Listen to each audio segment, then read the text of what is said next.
Hello everyone, welcome to my channel.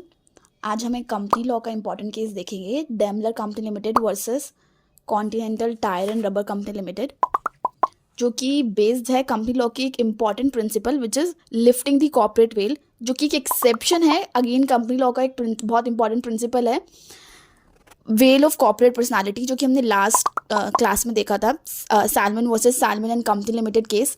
The key company has a separate legal entity. So yes, आज हम Daimler वाला case करते हैं, तो let's start. But case start करने से पहले कंसेप्ट देख लेते हैं लिफ्टिंग द कॉर्पोरेट वेल वाला। हमने salmon versus salmon and company के केस में देखा था सेपरेट एंटिटी का प्रिंसिपल।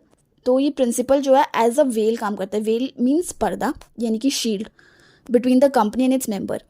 सो ये जो प्रिंसिपल है सेपरेट एंटिटी का, ये मेंबर्स को प्रोटेक्ट करता है from the liability of the companies.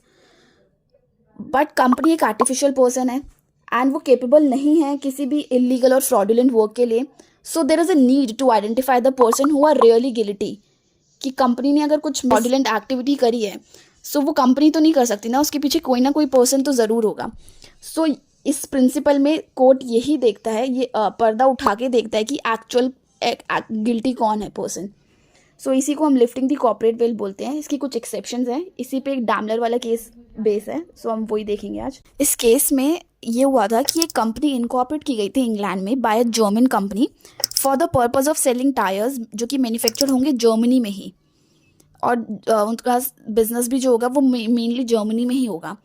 और जो इस कंपनी के जो भी डायरेक्टर्स थे, शेयर होल्डर्स थे, वो मेनली जो थे वो जर्मन रेजिडेंट थे, एक्सेप्ट वन जो कि इंग्लैंड का थी। अब जो डैमलर कंपनी थी उसकी इंग्लैंड में काफ़ी सारी ट्रांजैक्शंस होती हैं continental tyre and rubber company के साथ। बट इन 1914 वर्ल्ड वॉर हो जाती है, जिसमें इंग्लैंड और जर्मनी जो हैं एनिमी बन जाते हैं। एंड जब भी किसी भी कंट्री की कोई कंट्री एनिमी, एलियन एनिमी बन जाती है, सो उस पर नॉर्मल लॉज अप्लाई नहीं होते हैं। तो जो डैमलर कंपनी होती है उसकी ट्रांजैक्शन हुई होती है continental tyre and rubber company के साथ। तो वो कंपनी, जो डैमलर कंपनी जो है, वो अपने पैसों की डिमांड करती है, उस ट्रांजैक्शन को क्लियर करने के लिए बोलती है।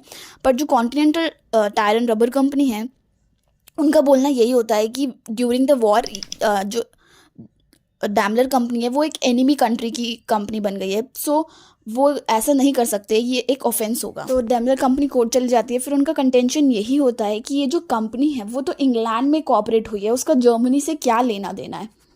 सो इस केस में इशू यही था, क्या जो कॉर्पोरेट वेल है कंपनी का उसे लिफ्ट करना चाहिए to determining the character of the company. इसमें कोर्ट ने यही हेल्ड किया था, दो कंपनी जो है वो इनकॉर्पोरेट हुई है इंग्लैंड में, बट जो इसका मेन एडमिनिस्ट्रेटिव वर्क है वो जर्मन से ही हो रहा है, बिकॉज इसके जो डायरेक्टर्स, शेयर होल्डर्स हैं, मोस्टली वो एक्सेप्ट वन वो जर्मन के ही हैं, एंड जो एक्चुअल बेनिफिशरीज हैं वो भी जर्मन के ही हैं।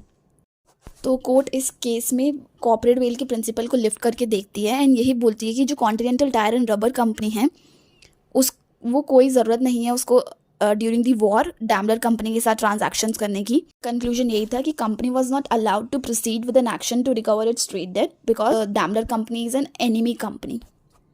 सो this is an exception of the principle of corporate personality that company may assume enemy character when person in de facto control of its affairs are resident in enemy country or wherever residents are acting under the control of enemies.